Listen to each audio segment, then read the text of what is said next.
안녕하세요. 저는 올해로 67살이 된 할머니입니다. 지금까지는 말만 할머니였는데 다음 달이면 예쁜 손녀가 태어나 정말로 할머니가 된답니다. 그날을 손꼽아 기다리고 있어요. 여기에 올라오는 기가 막힌 사연들 볼 때마다 참 사람 사는 세상에는 별일이 다 있다 싶었습니다. 그래도 그런 별난 사연들에 울고 웃다 보면 제가 겪은 모진 세월의 상처도 조금씩 아무는 것 같더군요. 여기 사연을 보내는 사람들은 다 젊고 똑똑한 사람들 같아서 내 이야기를 보낼 생각은 전혀 못했는데 얼마 전에 딸이 엄마 이야기도 한번 보내보라고 용기를 주었어요. 며칠 동안 책상에 앉아서 제 이야기를 썼다 지웠다 하는 동안 혼자 많이도 울었습니다. 지난 세월에 대한 회한도 들었지만 지금 제가 누리고 있는 이 시간이 너무 감사하고 행복한 마음이 더 컸어요. 치유의 눈물이었죠. 저는 지금 미국 뉴저지에 살고 있답니다. 여기서 살게 된 지는 이제 5년쯤 되었어요. 35년 동안의 결혼 생활을 마무리하고 그러니까 요즘 사람들 말로 황혼 이혼을 하고 딸이 공부하고 있는 미국으로 오게 되었어요. 늙음하게 말도 안 통하는 새로운 나라에 적응하는 것이 쉽지만은 않았지만 똑똑하고 착한 딸이 늘 곁에 있어주니 든든하고요. 이곳 타닝 커뮤니티가 잘 되어 있어서 좋은 분들이 많이 도와주시고 있어요. 시니어 스쿨에서 영어도 배우고 교회에서 함께 봉사도 하면서 살아가고 있답니다. 이 세상에서 자기 아들만 제일 소중한 까다로운 시어머니, 자기 엄마 말에는 꼼짝도 못하는 꼬장꼬장한 남편과 함께 살았던 35년은 매일매일 마음이 지옥 같았어요. 그런데 사람이 지옥에서 살다 보면 그곳이 지옥인 줄 모르는 법이거든요. 그냥 원래 사는 게 그런 것이려니 하고 꾸역꾸역 살아왔죠. 그러다가 용감하게 그 지옥문을 박차고 나오기까지는 정말 우여곡절이 많았답니다. 그 덕분에 지금은 너무나도 멋진 세상에서 홀가분하고 행복하게 살고 있죠. 70년 가까이 살아온 제 인생에서 가장 잘한 일을 꼽으라면 단연 우리 딸을 낳은 일이라고 할 거예요. 그리고 두 번째로 잘한 일을 대라고 하면 저는 주저없이 35년 만에 이혼한 것을 꼽습니다. 이혼한 것이 뭐가 자랑이라고 떠드느냐고 흉보실 분들도 있겠지만 저는 누가 뭐라 해도 이혼한 것이 너무나도 자랑스럽고 기뻐요. 제가 왜 그렇게 생각하는지 여러분 한번 들어봐 주시겠어요? 저의 먼 친척의 소개로 27살에 5살 많은 남편과 결혼했어요. 남편은 초등학교 선생님으로 봉직하다 교장으로 정년 퇴직했어요. 남편은 정근을 다니면서 사택에서 혼자 지낼 때도 있었지만 저는 결혼하고 나서 시댁에 들어가 줄곧 시부모와 함께 살았어요. 시골이긴 했지만 그래도 그 동네에서 유지 소리 듣는 집안이었어요. 조상에게 받은 땅이 많아서 다른 집에 붙여준 논밭도 있었고 읍내에 작은 상가도 몇 개 가지고 있었어요. 그래봤자 시골이라 서울 부자들에 비하면 아무것도 아니겠지만 우리 식구들 먹고 사는 데는 충분했어요. 가족들을 먼저 좀 소개해야겠네요. 남편은 그 집안의 귀한 독자였어요. 저희 시아버지도 독자였으니 2대 독자가 되겠네요. 이 집이 워낙 손이 귀한 집안이라고 동네 어른들이 말씀해 주시더라고요. 남편은 저에게도 선생처럼 굴었어요. 저한테 늘 권위적이었고 사소한 것까지 사사건건 꼬장꼬장하게 잔소리를 해댔어요. 아니 이 사람아, 난닝구를 이렇게 납작하게 동겨놓지 말고 한번 요울에 접어서 돌돌 말아놓으라고 몇 번을 말하나, 응? 이렇게 해놓으면 난닝구 가운데에 주름이 잡힌다니까. 옷 안에다가 있는 속옷인데 주름 조금 치면 어때서 그래요? 서랍이 작아 그렇죠. 납작하게 개야 자리를 덜 차지하니까요. 무슨 여자가 남편 말에 한 번도 알겠어요 하는 법이 없나? 어디서 매번 말대꾸야 말대꾸가. 남편이 그렇게 하라면 네 하고 그냥 그렇게 해. 속옷 하나도 자기가 원하는 방식대로 개어놓으라 하고 계란 후라이 하나를 해와도 노른자가 너무 익어도 안 되고 그렇다고 안 익어도 안 되었어요. 노른자에만 알갱이가 보이는 굵은 소금을 터널 올려야 하는데 소금 알갱이까지 세어보면서 많이 뿌렸네 적게 뿌렸네 잔소리를 하는 사람이었죠. 이런 남편의 꼬장꼬장한 성격은 딱 자기 어머니를 닮았어요. 시어머니는 90세가 다 되어가도록 허리 하나 굽지 않고 머리카락 한 올 흐트러지지 않은 차림을 했어요. 바늘로 찔러도 피 한 방울 안 나올 것 같았죠. 또 옛날 분이어서 어쩔 수 없다고는 하지만 아들에 대한 애착이 어마어마했고 남아 선호 사상도 강했어요. 이것 때문에 저와 제 딸이 겪은 수모는 이루 다 말할 수가 없죠. 제가 시집을 온 이후로 시어머니는 모든 집안일을 저에게 맡기고 본인은 전혀 하지 않았어요. 대신 항상 방문을 활짝 열고 방 안에 앉아서 제가 일하는 것을 매의 눈으로 감시했죠. 끊임없이 잔소리를 퍼부으면서요. 저도 우리 집에서 장녀로 커서 어렸을 때부터 집안일을 해왔기 때문에 집안일이 그렇게 서툴지는 않았어요. 그런데 시어머니는 아주 사소한 일도 자기가 원하는 방식으로 하라고 요구했어요. 그게 훨씬 더디고 불편한 방법이더라도요. 지금 생각해보면 시어머니는 제 모든 게 못마땅했던 것 같아요. 자기 아들이 너무 아까워서 그랬겠죠. 남편은 월급을 받아오면 전부 시어머니를 드렸어요. 그럼 시어머니가 거기서 쌀이나 연탄 같은 큰 살림을 계산하고 장볼 돈만 빠듯하게 저에게 주셨어요. 넉넉히 주는 것도 아니면서 늘 헤프게 쓴다고 야단을 했죠. 남편과 시어머니는 근검절약에는 아주 도 같은 사람들이라 휴지 한 장 허투루 쓰는 법이 없었어요. 너 일로 와봐라. 이 휴지 이래 많이 둘도 말아 쓴 거 이건 네 짓이다. 우리 집에는 이렇게 낭비하고 사치하는 사람이 없다. 똥 싸고는 딱 3칸만 쓰는 거다. 이런 작은 것부터 이리 헤프니까는 자꾸 생활비가 빵꾸 나는 기다. 네네, 어머니 알겠어요. 왜 화장실 쓰레기통까지 들고 나와 그러셔요. 아, 남사스럽게. 우리 딸 키울 때 다들 종이 기저귀 쓰던 시절이었는데요. 저는 종이 기저귀는 한 장도 써보질 못했어요. 그저 손이 부르트도록 천 기저귀를 빨아서 써야 했어요. 아이가 크는 동안 학교에서 쓰는 연필 한 자루도 당신 새끼손가락보다 작아지기 전에는 새 것을 내주지 않았어요. 그렇게까지 어려운 시절도 아니고 그렇게까지 어려운 집도 아니었는데 말이죠. 시아버지가 돌아가신 이후로 집안의 모든 일은 시어머니와 남편 둘이서 결정했어요. 물론 시아버지가 계실 때도 제 의견을 물은 적은 없었지만요. 그 시절을 돌아보니 저는 그냥 그 집에서 밥 해주고 빨래하는 식모였던 것 같네요. 그래도 시아버지는 한 번씩 생각나요. 고마운 마음도 있고요. 시아버지가 돌아가신 지 벌써 20년 가까이 되었지만 요즘도 아버지 기일은 꼭 기억해서 교회 가서 기도합니다. 말씀은 늘 무뚝뚝하게 하셨지만 그래도 그 집에서 유일하게 저를 챙기고 생각해준 사람이에요. 아가, 이건이 홀딱 묶고 치우라. 닭장에서 막 꺼내왔다. 네 어머니 돈칠래 같다. 아, 아버지, 고맙습니다. 잘 먹을게요. 가끔 어머니가 동네 마실 나간 틈을 타 아버지는 닭장에서 계란을 하나 꺼내다 주기도 하고 본인 몫의 곶감을 놔뒀다가 몰래 주시기도 했어요.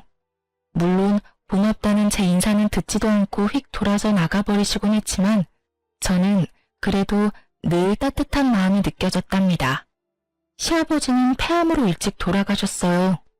담배는 많이 태우셨지만서도 감기 한 번 안 걸릴 정도로 건강하셨는데 어느 날 갑자기 친구분들과 약주를 드시다가 그 자리에서 쓰러지셨어요. 병원으로 옮겼더니 폐암 4기라더군요. 병원에서는 수술해도 좀 어려울 것 같다고 하면서 길어야 3개월을 이야기했어요. 아버지는 수술은 안 하고 싶다면서 대신 병원에서 너무 고통스럽지 않게 갈 수 있게만 도와달라 하셨어요. 그렇게 아버지는 병원에 입원하게 되었는데 시어머니는 자기는 환자 수발 못한다며 병원에 오질 않았어요. 제가 병원에서 먹고 자고 하면서 시아버지의 마지막 수발을 들었죠. 아버지는 그래도 거의 6개월을 버티다 돌아가셨어요. 아버지가 돌아가시기 며칠 전에 저를 힘겹게 부르셨어요. 저에게 통장과 도장을 하나 주시더라고요. 예금 통장이었는데 그 날짜로 3천만 원이 좀 넘는 돈이 되어 있더라고요. 지금도 적은 돈은 아니지만 그때는 더 큰 돈으로 느껴졌죠. 아가, 이거 찾아서 네가 넣어둬라. 이거 만기 날까지는 어떻게든 내 살아있고 싶었다.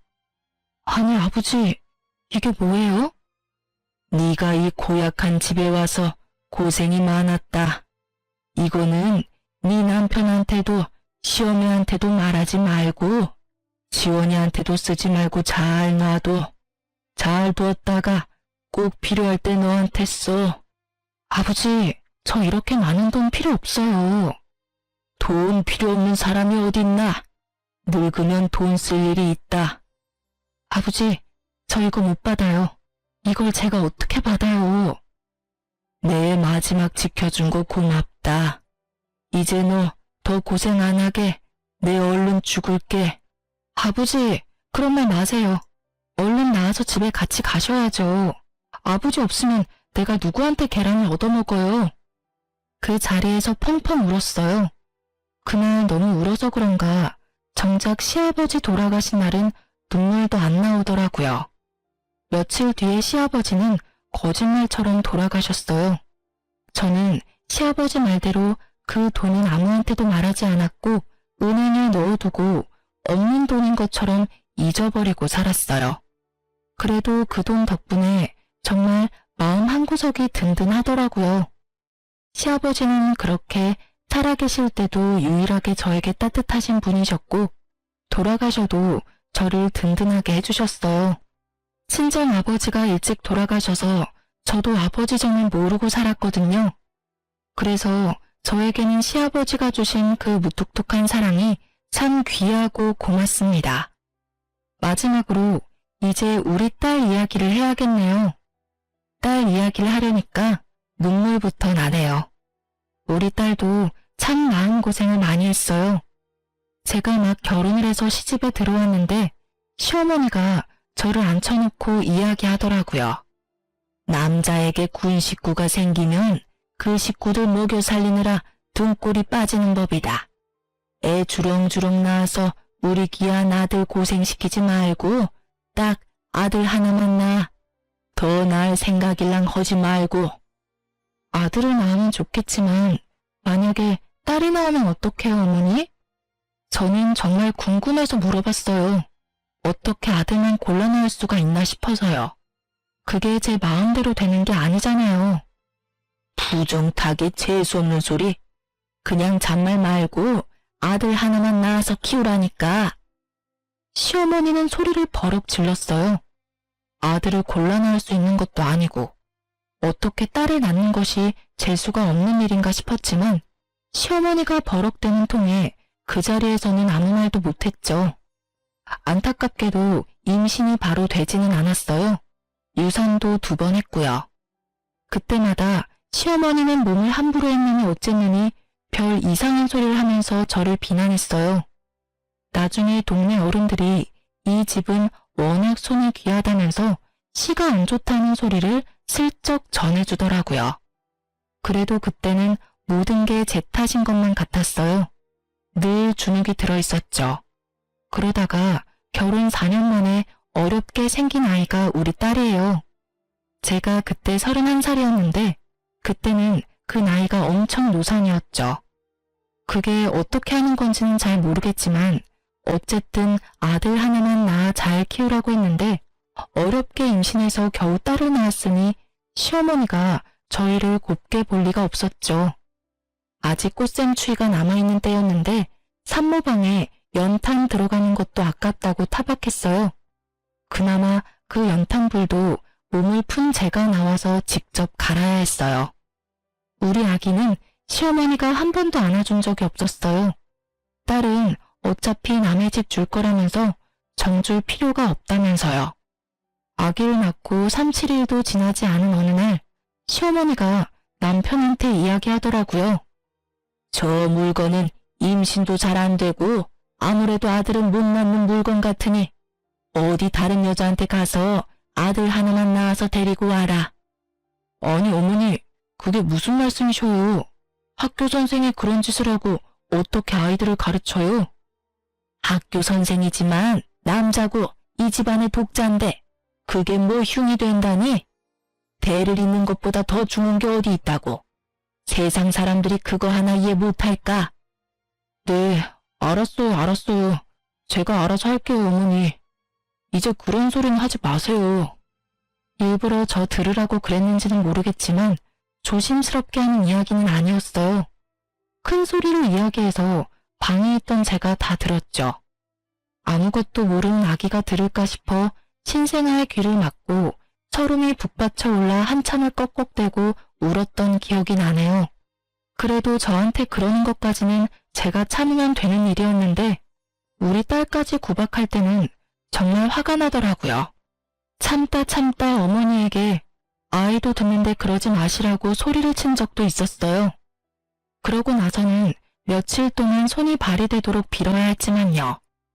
아이가 좀 크고 나서는 할머니가 뭐라고 하시면 그냥 참고만 있지 말라고 가르치기도 했어요. 지원아, 할머니가 네가 잘못하지도 않았는데 막 야단치시면 잘못했습니다 하지 말어. 버릇없이 대들라는 게 아니라 할머니, 나 그렇게 안 했어요. 할머니 저한테 그러지 마세요. 라고 또박또박 말하라는 거야. 엄마도 옆에서 거들어줄게. 응, 알았어 엄마.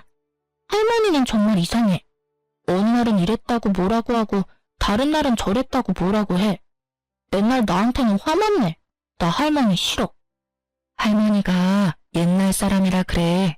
옛날 사람들은 아들만 중요하다고 생각해. 그치만 엄마는 네가 딸이라서 너무 좋아. 아들을 10트럭을 갖다 줘봐라. 내 딸하고 바꾸다. 할머니 미워하면 네가 힘들어. 그냥 우리가 할머니를 이해하면서 살자. 응, 알았어. 할머니는 자기도 여자면서 왜 아들만 중요하대? 남자애들은 시끄럽고 멍청하기만 한데. 우리 딸은 어렸을 때부터 똘똘하고 야무졌어요. 학교 들어가서는 공부도 아주 잘했죠.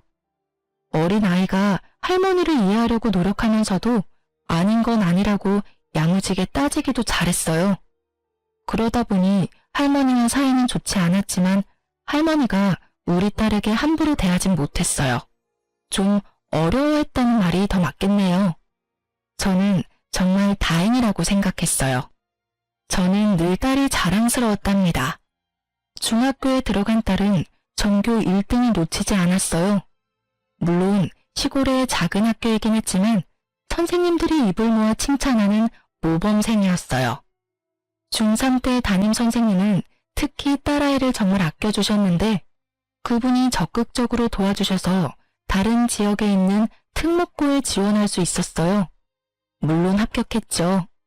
기숙사가 있는 학교라서 딸과 떨어져 지내야 하는 건 아쉬웠지만 오히려 집을 떠나 있으면 딸이 할머니에게 스트레스 받지 않고 공부만 할 수 있을 것 같아서 너무 기쁘더군요. 그런데 기숙사 학교다 보니 학비가 일반 고등학교보다는 좀 더 내야 했어요. 서울에 있는 아이들은 학원비만 해도 한 달에 100만 원씩 들기도 한다는데 그런 거 생각하면 지나치게 비싼 것도 아니었어요. 또 집에서 그 정도를 부담하지 못할 형편도 아니었고요. 그런데 언제나처럼 문제는 시어머니였어요. 아니, 우리 아이가 아들이 아닌 것이 문제였죠. 그깟 개집에 공부하는데 대학도 아니고 고등학교 다니면서 무슨 월사금을 그렇게나 많이 내느냔 말이다. 요즘에는 대학을 나와야 시집도 잘 가는 법이니 내가 대학은 얼마가 들어도 보내준다 이 말이다. 그런데 고등학교를 무슨 한 달에 100만 원 돈을 내면서 다닌단 말이고, 아들도 아니고 딸내미 공부시킨다고 이렇게 돈을 들이란 말이냐? 이게 3년이면 도대체 돈이 얼마고? 어머니, 그 학교가 아무나 가는 학교가 아니에요. 지원이가 똑똑해서 간 거예요. 그러니까 왜 남들은 멀쩡히 그냥 가는 학교를 계집애가 뭐 할 일 있다고 그 유난을 떨어야 한단 말이고. 요즘은 여자아이들도 공부를 많이 해요. 여자도 장관도 하고 회장도 하는 세상이잖아요. 여자는 시집 잘 가서 애 낳고 키우는 게 가장 좋은 팔자다. 여자가 밖으로 돌면 팔자가 드세지는 법이다. 시집 가서 남편 잘 섬기고 떡두꺼비 같은 아들 낳아 잘 키우는 게 여자에게 최고의 입신양명이다. 계집애가 그 돈 들여 공부를 해서 뭐 한단 말이고. 자고로 여자가 너무 먹물을 많이 먹으면 그 집안이 시끄러운 법이다. 남편은 자기도 선생님이고 그 학교가 좋다는 것을 잘 알고 있으면서도 이번에도 자기 엄마 말에는 꼼짝도 못했어요. 제 의견이요? 당연히 저에게는 묻지도 않았죠. 제가 아이를 그 학교에 보내고 싶다고 아무리 이야기해도 남편도 시어머니도 들은 척도 안 했어요. 제가 어머니에게 무릎 꿇고 사정도 해보았지만 눈 하나 깜짝하지 않더라고요. 아버님이 주신 돈으로 제가 보낼까 고민도 해봤지만 그렇게 하면 집안에 분란이 일어날 게 불보듯 뻔하더라고요. 그 돈이 어디서 났느냐서부터 따지기 시작해서 제가 집안 돈을 빼돌렸다고 몰아갈 것 같기도 하고요. 그런 분란이 무서워서 아이에게 그 학교를 못 간다는 말을 하는 심정은 말로 할 수가 없어요. 제가 너무 못나서 차라리 죽고 싶었으니까요. 아이를 붙들고 미안하다고 하면서 엉엉 울었어요. 아이는 오히려 덤덤하게 저를 위로하더라고요.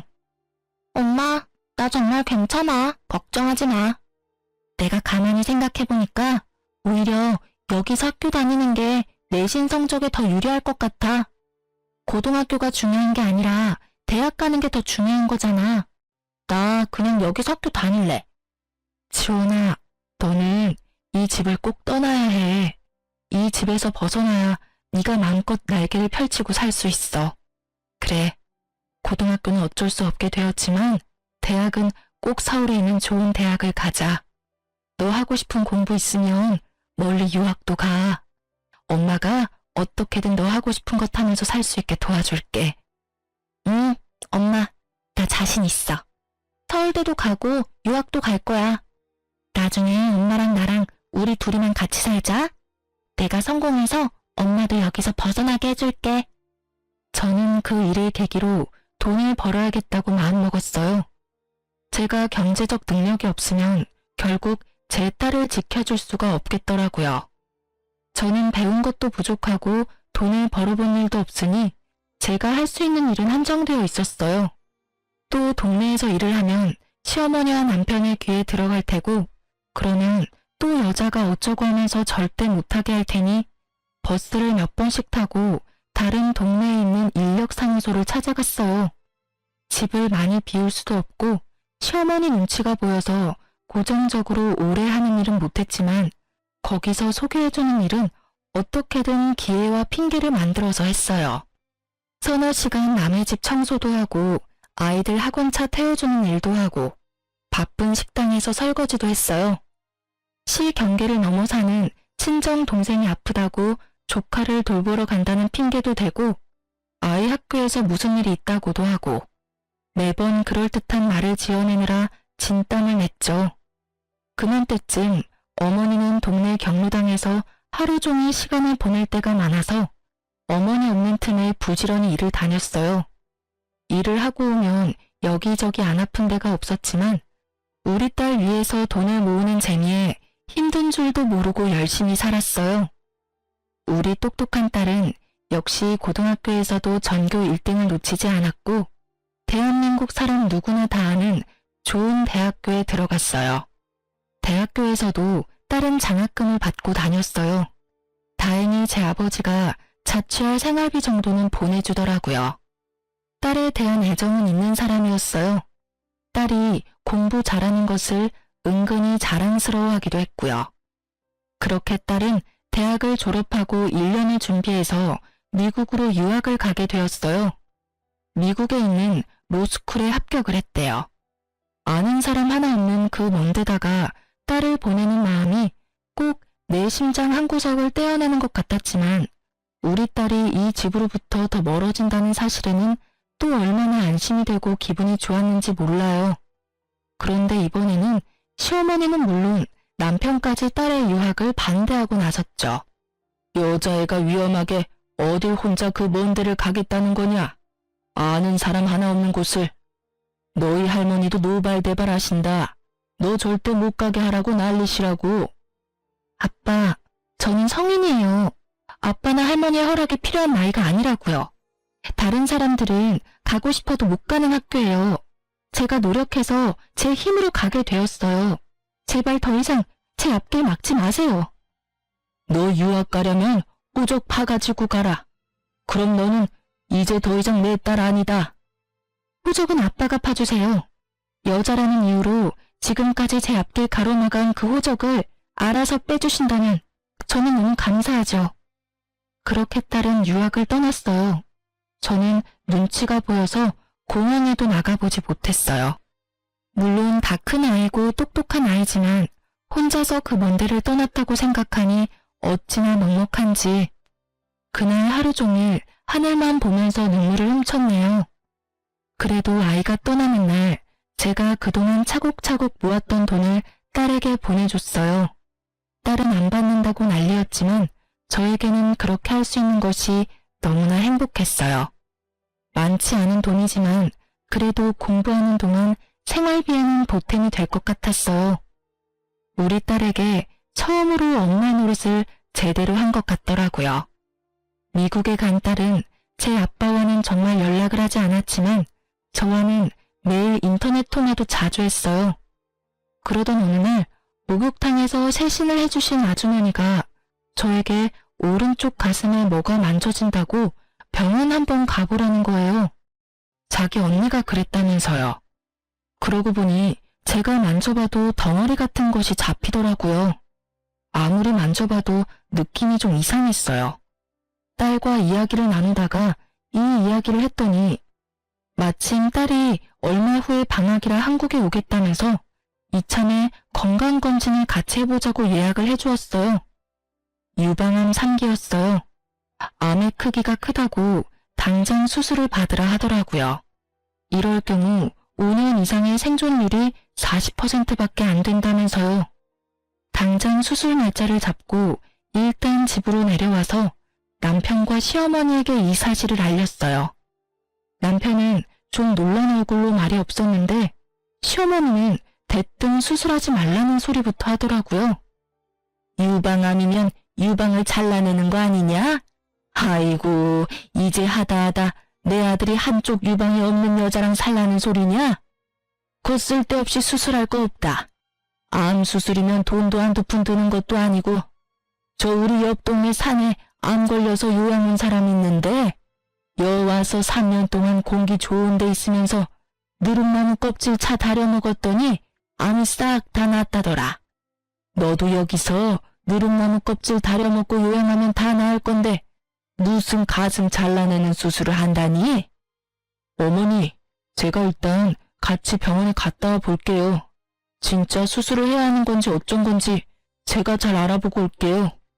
시어머니의 그 말에 없던 정도 뚝 떨어졌어요. 그래도 반평생을 함께 살아오면서 식구들 밥해 먹이고 빨래해준 공이 있는데 고작 하는 소리가 유방 없는 여자랑 사는 아들이 불쌍하니 누룩나무 껍질이나 다려 먹으라뇨. 기가 차서 말도 안 나오더라고요. 입원하는 날 병원에 따라온 남편은 무슨 검사를 왜 하는지 하나하나 따지고 물었어요. 검사하는 데마다 쫓아다니면서 간호사 선생님을 괴롭히더라고요. 제가 걱정되어서 묻는 게 아니라 괜히 쓸데없는 검사를 해서 돈 나가는 건 아닌지를 걱정하는 것 같았어요. 자기 마음대로 병실도 제일 싼 거로 한다고 하고 입원도 하루라도 적게 하게 하려고 억지를 부리기도 하고 수술 후에 수술 부위 고통을 줄여주는 진통제를 돈을 내고 선택할 수 있다고 하니 제가 원래 참는데 도절하면서 하지 말라 하더라고요. 저한테는 묻지도 않고요. 화가 치밀어 올랐어요.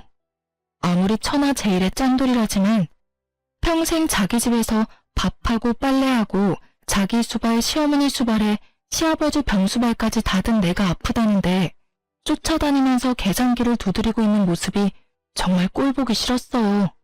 할 수만 있다면 종이짝처럼 구겨서 박박 찢어버리고 싶더라고요. 나 돈 있어요. 뭐라고? 내 수술할 돈 있으니 쫓아다니면서 이렇게 계산기 두드리지 않아도 된다고요. 아니, 당신이 돈이 어디서 나? 그리고 그걸 왜 이제 이야기하는 거야? 괜히 머리만 아팠네. 뭐, 돈이 어디서 났는데?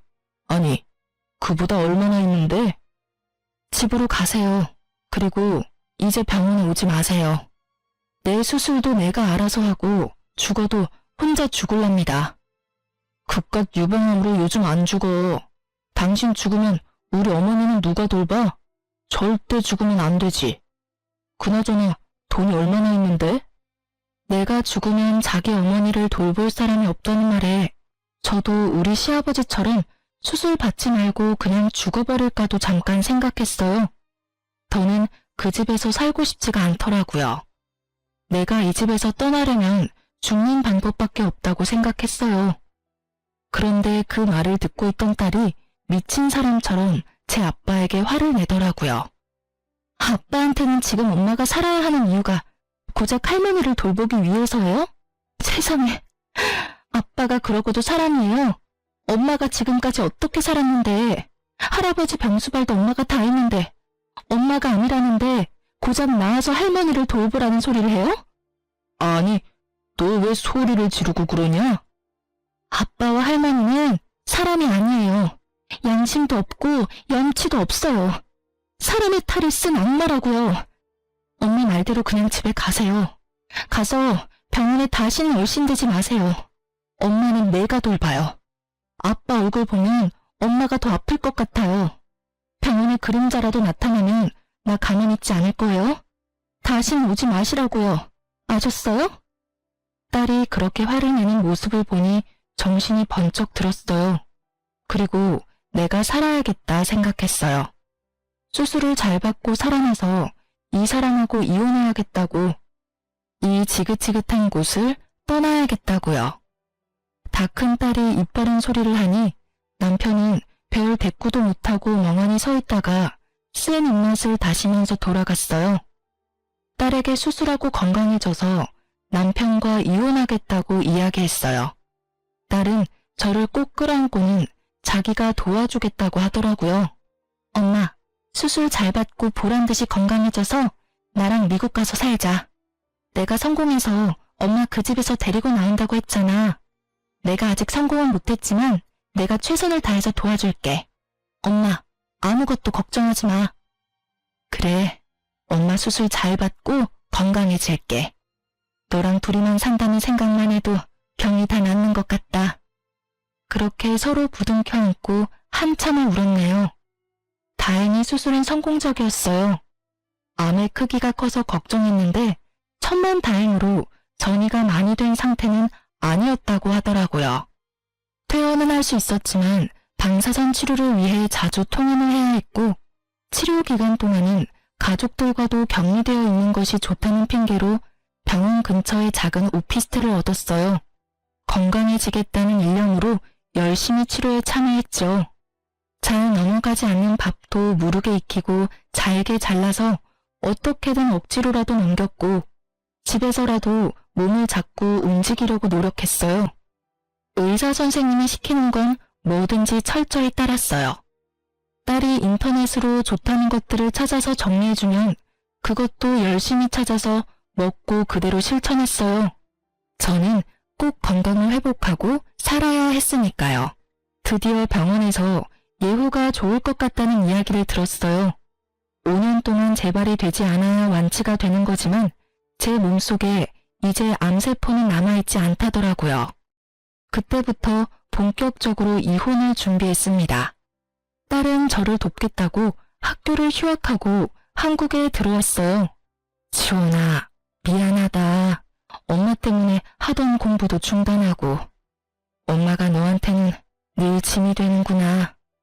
엄마, 무슨 소리야. 내가 왜 거기까지 가서 법을 공부하는데? 딸이라고 자꾸 주저앉히는 집이라서 어쩔 수 없이 다른 나라까지 갔지만 결국 엄마 도와주고 싶어서 법을 선택한 거야. 엄마가 이혼하는 게 내 꿈이었다고. 학교는 잠시 쉬는 거야. 나 다시 공부할 때는 엄마가 옆에 있어줄 거잖아. 그치? 그래, 엄마가 옆에 있어줄게. 맨날 맛있는 밥 해주면서 네 옆에 있을게. 와, 말만 들어도 살찌는 것 같아. 너무 많이 찌면 큰일인데? 우리가 둘이서만 사는 미래를 그려보는 일이 너무나도 행복했어요. 이혼은 딸과 함께 준비했어요.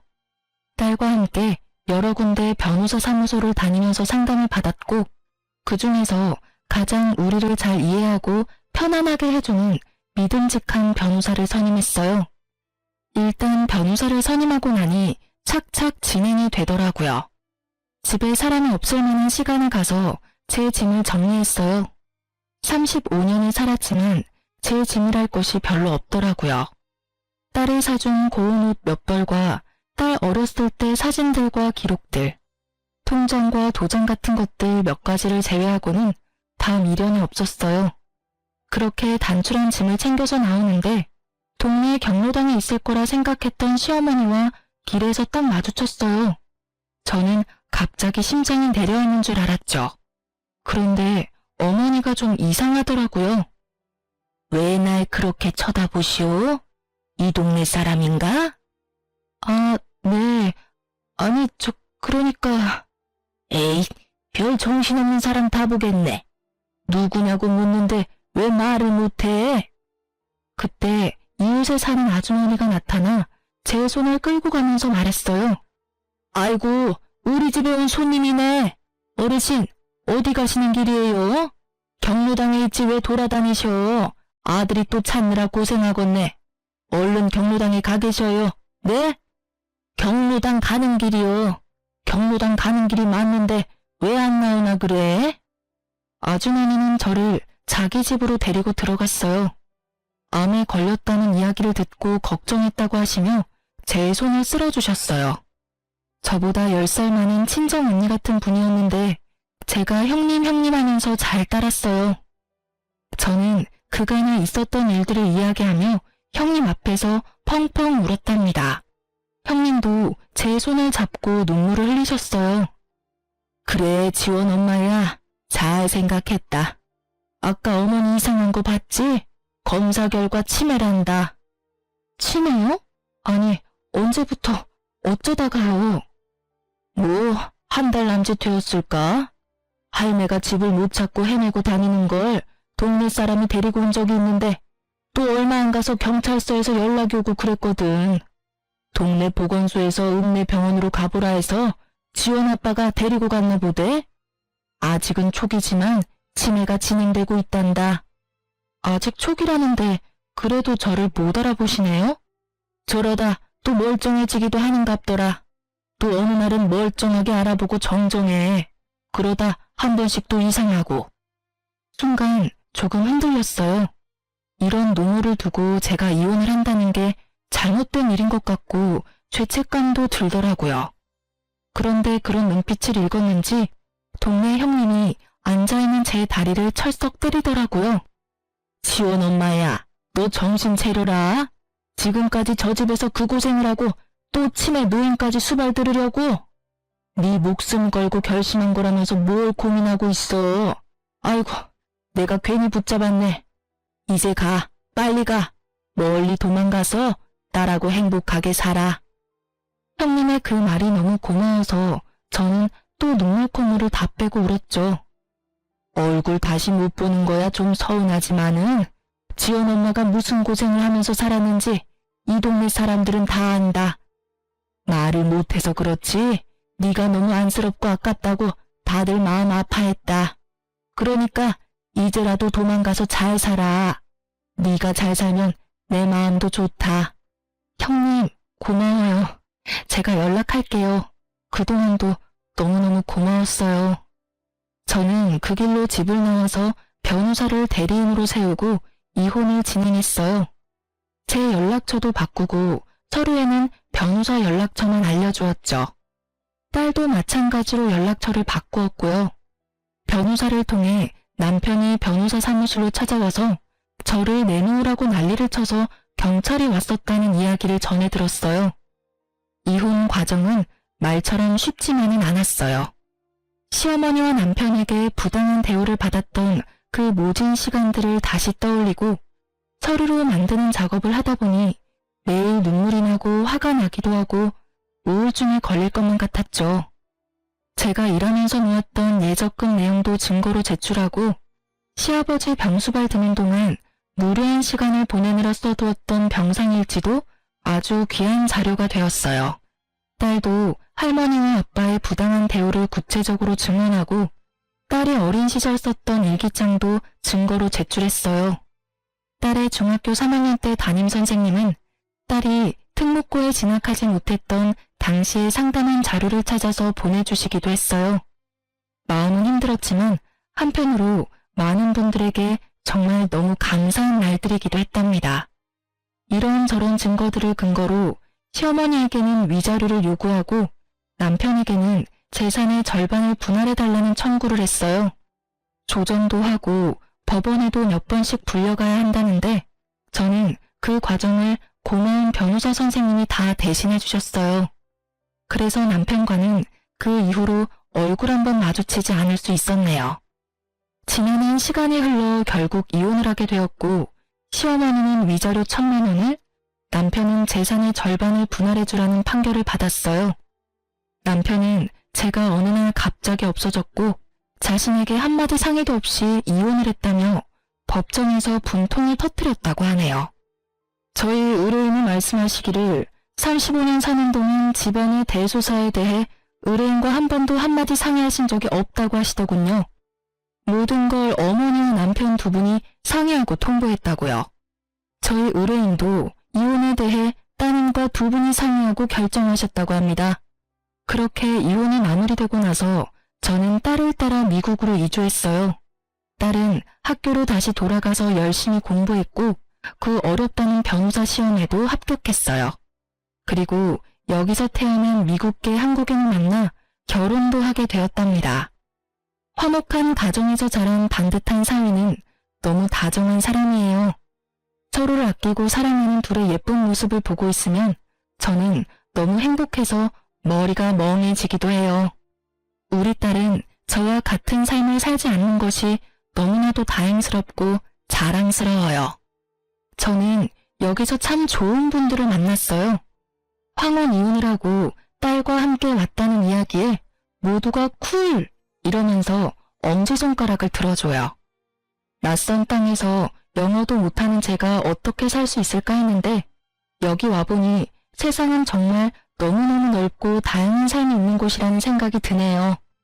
그 사이 5년을 잘 유지해서 유방암 완치 판정을 받았어요. 암도 이겨내고 황혼 이혼에도 성공한 제가 못할 게 뭐가 있나 싶네요. 다음 달이면 우리 딸이 저에게 예쁜 손녀를 안겨준답니다. 손녀에게도 쿨한 할머니가 되려면 영어를 잘해야겠다 싶어서 한참 전부터 시니어 스쿨에 나가고 있어요. 학생 때도 못한 공부를 늙어서 하려니까 눈도 아프고 머리도 아프지만 이렇게 공부할 수 있는 것도 정말 꿈만 같은 일이에요. 제가 그냥 그 집에서 살았다면 정말 꿈도 꾸지 못할 일이었을 테니까요. 엄마 아빠 일하는 동안 제가 손녀를 돌보아 줄 수 있는 것도 너무너무 행복해요. 여기서는 딸이라고 공부 못하게 할 사람도 없으니 우리 손녀도 자기가 원하는 것들 다 하면서 멋지게 살아갈 수 있게 저도 최선을 다해 도울 거예요. 이른을 바라보는 이 나이에도 행복을 찾을 수 있더라고요. 약간의 용기만 있으면 얼마든지 새로운 삶을 살아갈 수 있습니다. 혹시 지금 어렵고 힘든 시간을 살고 있는 분들이 있다면 제 이야기가 그분들에게 조금이라도 힘이 되었으면 좋겠어요. 못 배우고 나이 많은 저도 도전하고 싸워서 행복을 찾았으니까요. 여러분도 할 수 있습니다. 행복해질 수 있어요. 비천한 이야기 이제 마치려고 합니다. 잘 들어주셔서 감사해요. 행복하세요.